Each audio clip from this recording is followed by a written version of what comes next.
Welcome back to the Innovative Experience Podcast, and we are back for another episode. Oh man, I'm so excited to be back. I know that we've been gone for a while, but you know how we do it, Innovative Family. It's another day, another grind. What will you do with your time? Because it either will make you or make it.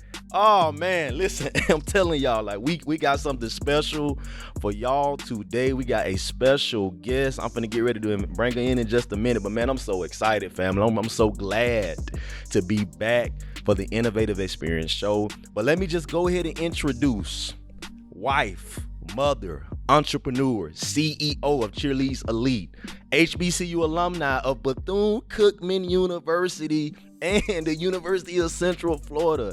Dee is an innovator, killing things in the community, and I'm so humble. We finally made it happen.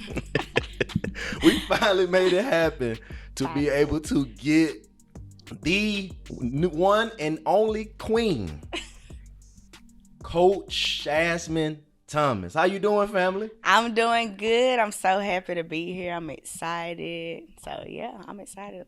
It's been a while, ain't it? It's been a while. It's been so long, like so long. So yeah, I'm ready. Yeah, we tried to make it happen. I know we both with our schedules and stuff like that, but I'm so glad we made this. It's a year in the making. I know, right?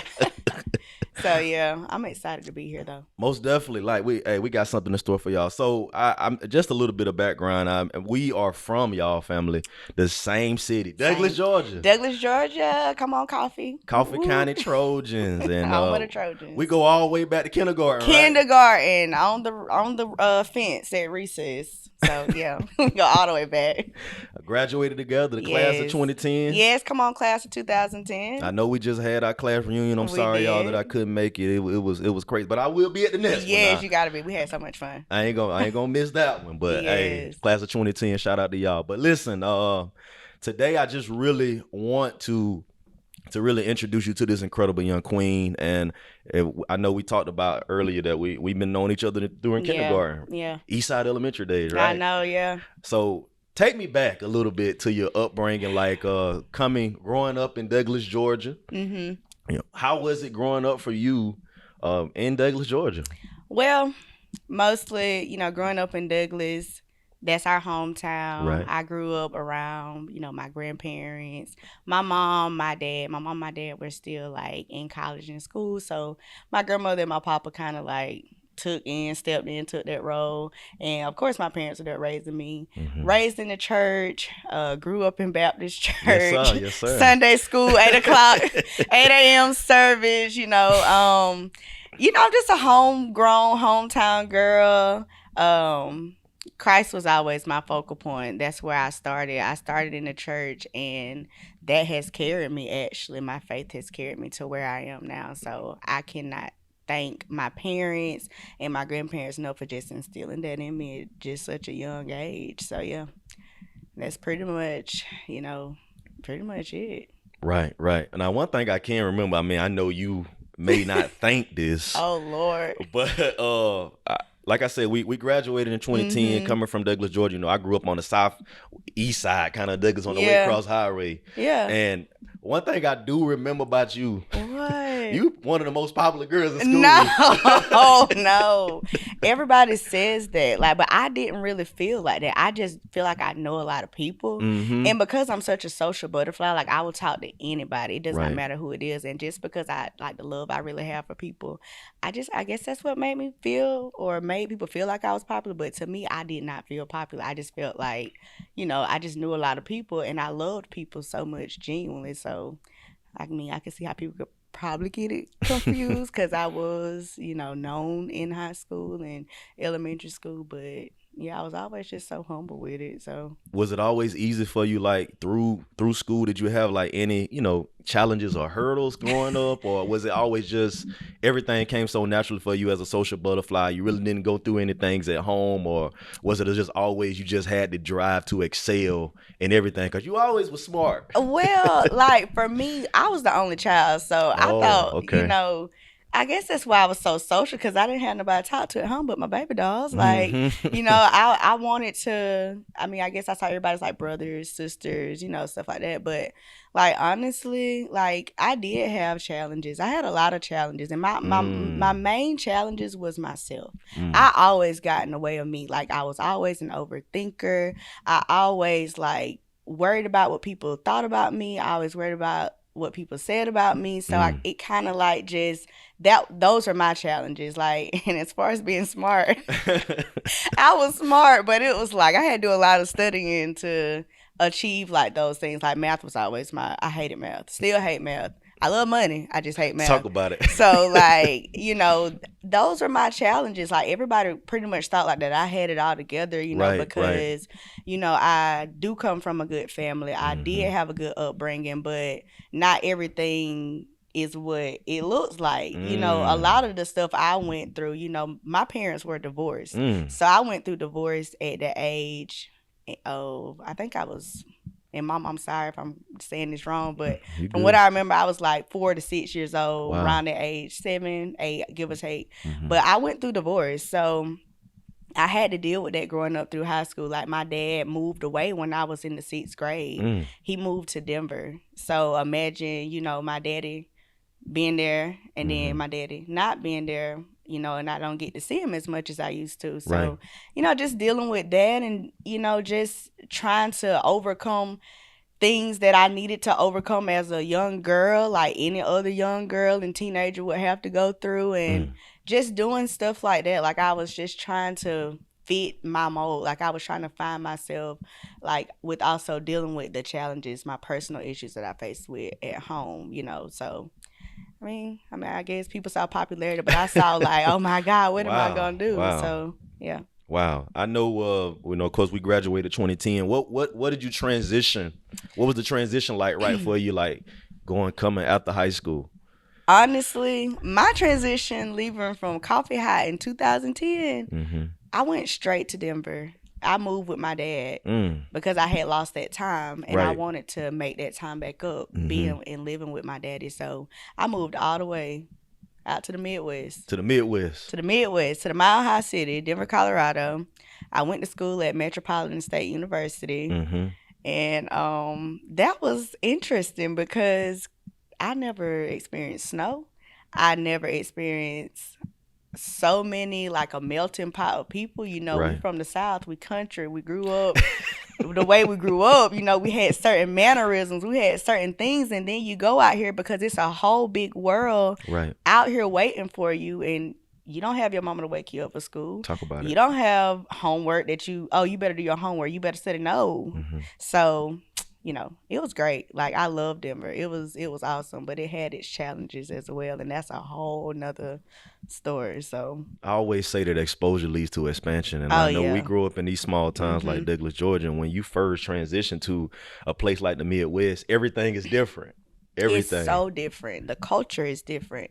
The people are different. But I learned and I gained lifelong friends that I Mm. still keep in contact Wow. with to this day. We may not talk every day, but Mm-hmm. social media. Thank God for social media Right. Right. because you get to keep in touch with people. You get to see how they're doing, and it's just I don't know. It's great. It's So great. you were in Denver for how many years you say you were there? I was in Denver for 1 year, 1 year. the first time around before I Okay. moved back a couple Gotcha. years later. So year one, I was in Denver. And I'm gonna be honest, Mm-hmm. open, very transparent with you guys. My first year of school, like I ended up flunking out. Like Mm. people don't know that, Wow. but I ended up flunking out my first year because I wanted to do what every other young teenager wanted to do. I wanted to go out. I wanted to Right. party. 18, I 19, wanted to right. drink. I That's wanted it. to live my best life because I was so sheltered growing up, Mm. raised in the church. I You know know what I'm about it. saying? Yes, Like sir. doing all this stuff, and I Mm. went to school, and I just, hey, I wanted to live, and that's what I did. So And I ended up having to flunk out. I flunked out of school my first year. wow, 18, 19. So 18, 19 years old, you transition from Denver and you come back to Georgia. I went back to Georgia, and when I went back to Georgia, I started at Valdosta State. Oh, VSU Blazer Nation. Well, I Shout out to started. VSU. Yeah, shout out to VSU, and I went there. And I actually went to the off campus. It was kind of like Valdosta State and South Georgia State College. I guess they had like some type of dual program, so Right. I did that too. So shout out to South Georgia State College as well. And I was here for let's see, I want to say 2 years. Yeah, till I was 20. Mm-hmm. No, really until my 21st birthday. Mm-hmm. And still couldn't quite get it together. Like I started out good. I started out going to classes. I was living with my cousin. I love my cousin Mika. She's like such an inspiration to me. And I was living with her. And I wasn't working. I was just going to school, hanging out with my friends, hanging out. And lo and behold, I let partying get the best of me again. I let people get the best of Talk me about again. And I dropped out this time. But nobody knew. I didn't want to tell my grandparents or my papa because I was so afraid. I was like, my papa was sick during that time. Mm-hmm. So people don't know, but I was going back and forth. Like I would drive to Douglas and then drive back to Valdosta because my papa is one of the most influential people in my life. Mm-hmm. He passed away, but he was sick. So I wanted to take care of him Right. because he took care of me growing up. So I wanted to be there for him every step of the way. That's the most important person in my life besides God himself. And I didn't want him to know that I had dropped out of school. But it was because I didn't want him to think it was because of him. It was solely on me because I wanted to do what I wanted to do. But I didn't want him to be disappointed in me. And that was like one of the main people that I did not want to disappoint ever. So he would ask me, "You going to school?" And I'll be like, "Yes, sir, I'm going." And I was like, "Lord, I'm so sorry for this lie, but I just don't want to disappoint my papa." Right.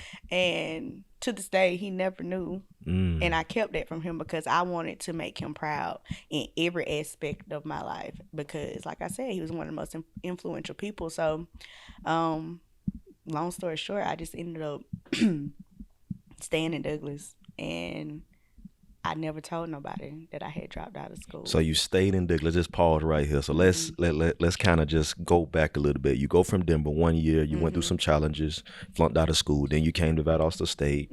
Then of course you went through those challenges. So I just got to ask this question. Okay, ask it. What was the pivot point for you to go through all of this adversity, all of these challenges, all of these dark times, kind of figuring out your identity just like any other young person that's really trying to figure it out? How did you transition? How did you find the resilience to come out of all of that and transition and graduate from Bethune-Cookman? Like, what was that like? What was that pivot point? I'm gonna go ahead and tell you. I didn't learn my lesson for another whole year because I ended up moving back to Denver. And this was right before, this was actually right before my papa passed. And I was like, "Papa, I'm going back out to Denver." He was like, "No, you ain't. You don't need to go back out there. You know, you need to, you gonna flunk out again, you know, this, that, and that." I was like, "No, I'm gonna do good this time." I go out there. I start dental hygiene school. And I was doing great. I was doing amazing. Well, my papa passed away. Like, literally 2 weeks after I got out there, he passed away. And it was crazy because before I left, he prayed with me, my cousin, and all my, my family, my grandmother and everybody.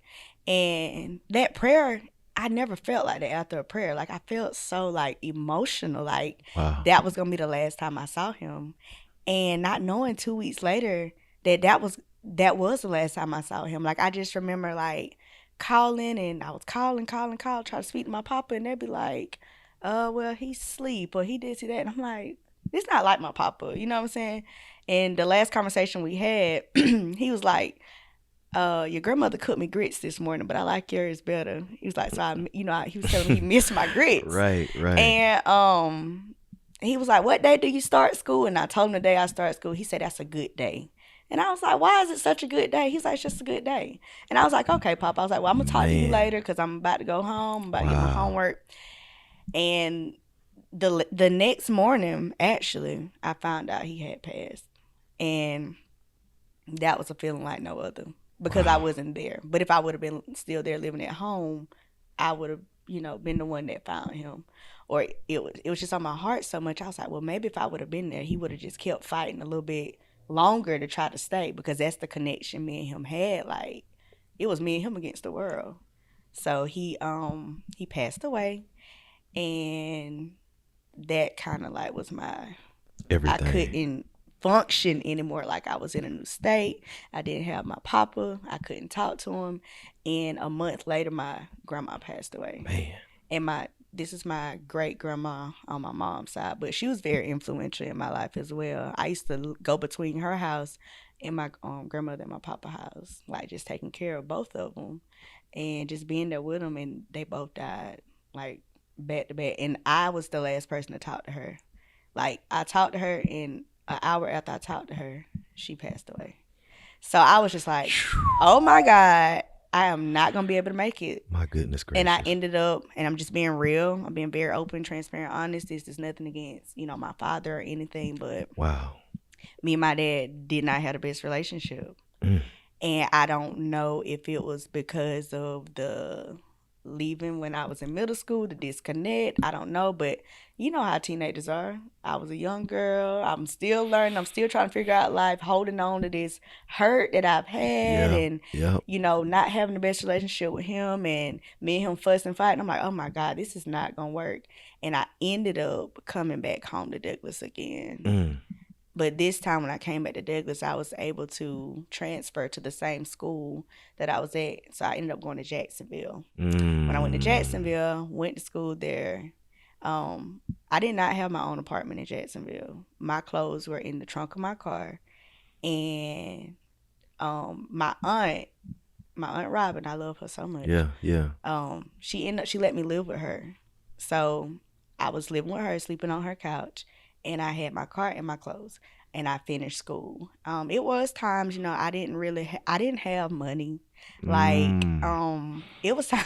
Oh my It's goodness, funny, it's man. sad, but it's funny at the same time. Now that I look back at it, 'cause that's just how good God is. He'll allow you to go through things, to prepare you to always be humble, Talk to about it. never forget where you come from. But it would be times to where I literally would go to what was the Winn Dixie right up the street from her house, and I would buy a can of tuna, Whoa. and I would buy a can of tuna, and they would cook sometimes too. It wasn't like I was just poor, but it's like I was a college student. I didn't have a job, so I would buy that can of tuna, and I would go inside of. I didn't have enough to get mayo and the eggs and the relish. So I would go into Chick-fil-A Mm-hmm. and I would ask them, "Can I have some packs of mayonnaise, please?" And that would be my dinner My. sometime because I didn't want to burden Whoa. nobody else with what I had going on. I wanted to make it like I wanted. And don't forget, I'm still grieving. I'm still going through this stuff, losing my papa and losing my grandma. And I just kind of was just like at a loss. Like I didn't really know what to do. Me and my dad, I kind of left on bad terms there with him, and we weren't really speaking like we, should have. And it was just like, what am I gonna do? And so I ended up graduating from that dental hygiene school. I Mm-hmm. moved to Daytona where I started working in the dental office, and then I got pregnant. I got married. We ain't even went through all Oh that, yeah, but yeah. That's a whole nother. I got Shout out to you, married. Doc. Shout out to you, AJ. Yes, sir. Yes, sir. So I got married and had a baby. Well, I got pregnant, Mm-hmm. and I ended up quitting the dental office because that just was not for me. And I was tired, and I didn't want to keep making something fit that wasn't gonna work. Mm. And so I had my baby. I took a couple months off, and I ended up starting school back at 25. 25 years old. So Now y'all a hear that? lot has passed, and I ended up 7 year span, right? 7 year span. I ended up starting school at 25 at Bethune Cookman with my baby. Wow. My professors would let me bring my baby Jesus. to class. I would take my daughter to class with me because AJ worked, and AJ is my husband. He worked on the campus, and so he couldn't take the baby with him.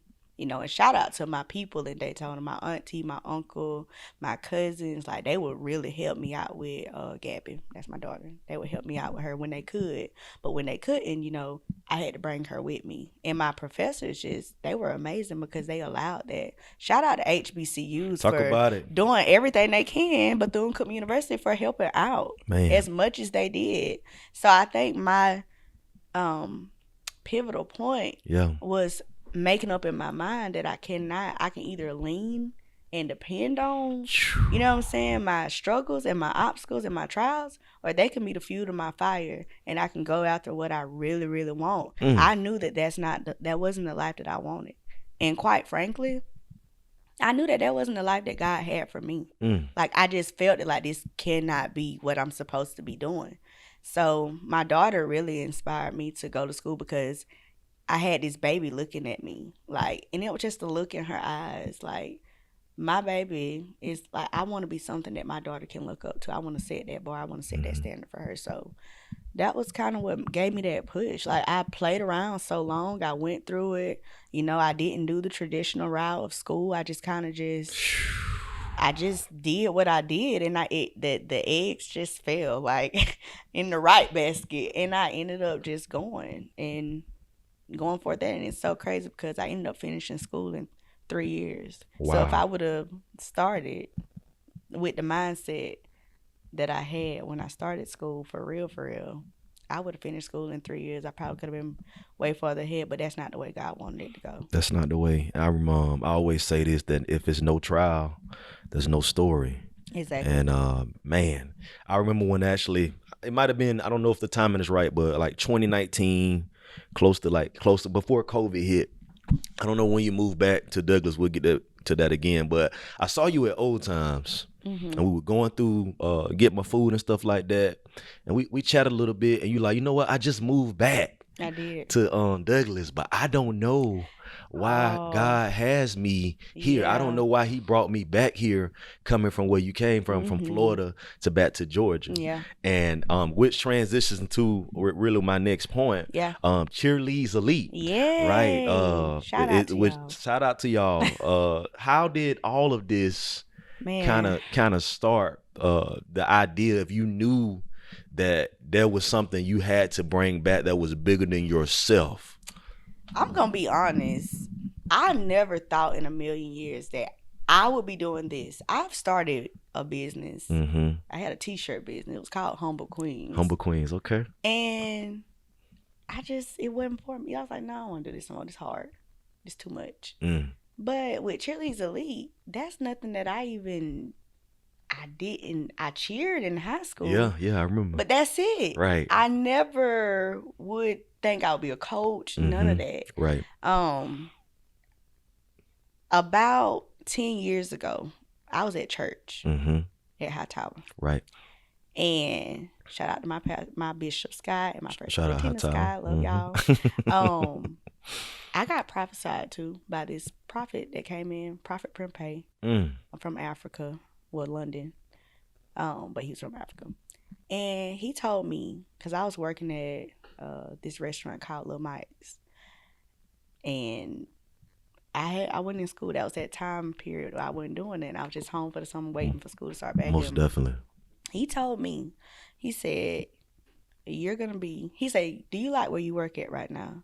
And I said, no. He was like, is this what you want to do with your life? I said, no. He was like, and it's not going to be. Wow. He was like, you're going to be a light to women in this community and in this world. He was like, that I wasn't going to have to pay for my schooling. He said, and I did not pay a dime to attend Bethune-Cookman University. I did not. Wow. And when he told me that, I was like, this man don't know me. I didn't pay a dime going to Bethune-Cookman University, number one.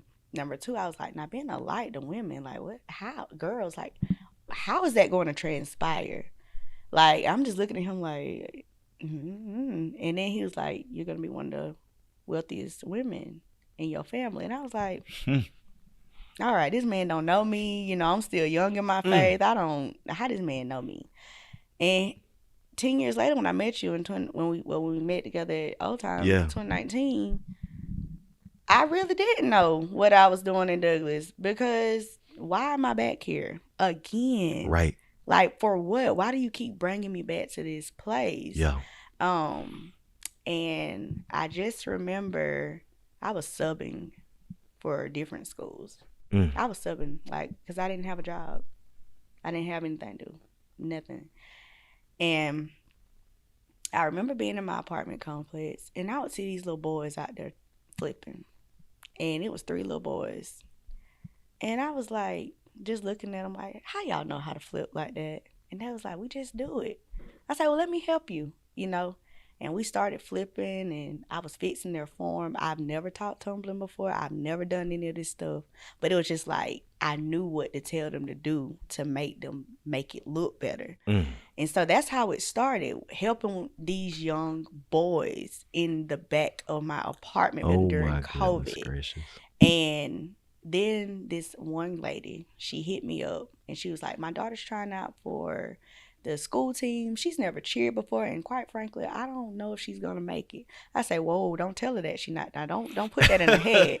Like, we gonna see. That was my very first person. And I trained her, and she made the cheer team. Wow.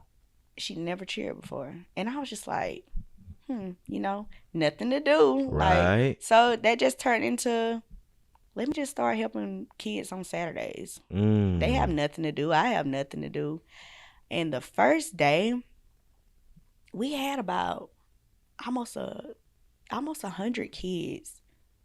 Shout out to Mr. Anthony White. Okay. Because he let me Coach team White. fit. Yes, He let sir. me use his studio. I had nowhere to, like, because like I said, I never knew that it was gonna even be, you know, what it is. Right. I did have a name picked out, but I didn't pick that name out. God gave me that name. I prayed about it, and I was like, God, if you want me to do this, because more people started, you know, asking for help and stuff, like with tryouts, and I was like, you got to give me a name. He gave me a name, and he gave me a logo. My very first logo. It's not this one. Okay, gotcha. This is the new and check it out now. improved Check it out. logo. Cheerleaders Elite. But the first Make sure y'all logo, follow.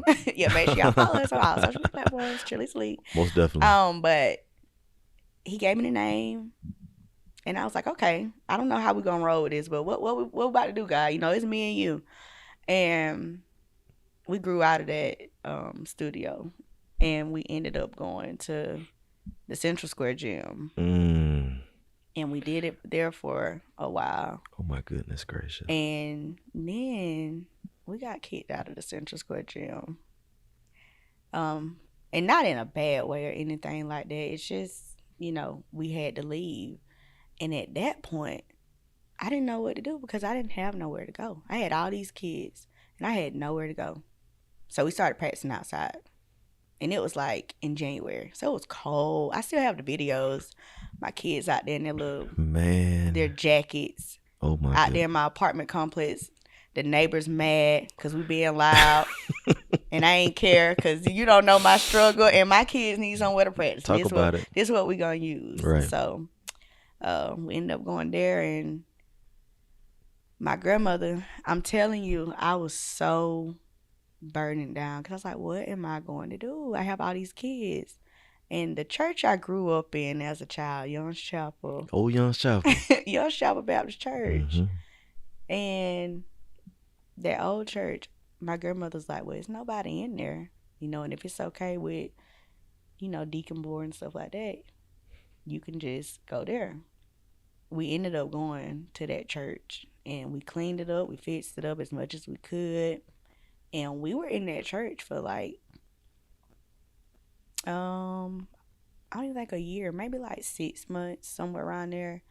And it was cold. They still had to wear their jackets, but we had little heaters in there. And, you know, we had a good time. The little church pews. Oh, we had a great time in there. Like, I loved us. But I never knew that I was going to be on a competitive level because, like I said, that wasn't really my focal point. Right. I just wanted to train cheerleaders. Putting the work in. I wanted to make them look good because that's just something that I love to do. Right. And we ended up having to come out to church.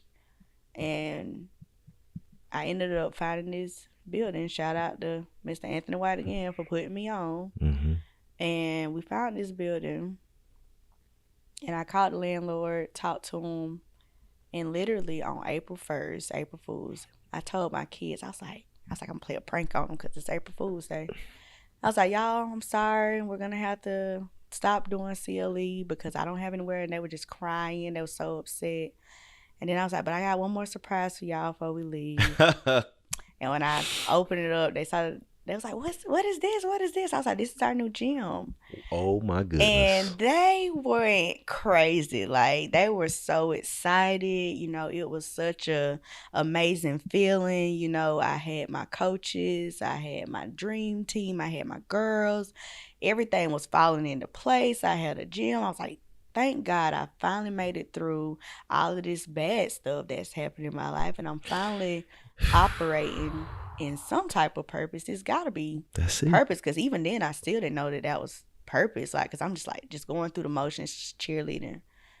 Lo and behold, I didn't know it was going to go the way that it went. So I'm just say this, if you all are not following Cheerleaders Elite, it is blown up. She's been in the business for 3 years now, right? This is my third year. Third year. And I was going through, before we had this just talk, and I was seeing some of the articles. Mm-hmm. And I think one thing that stood out to me is you said, I hope to leave a legacy for other girls and for my 2 girls. Mm-hmm. And I just want to ask you this question.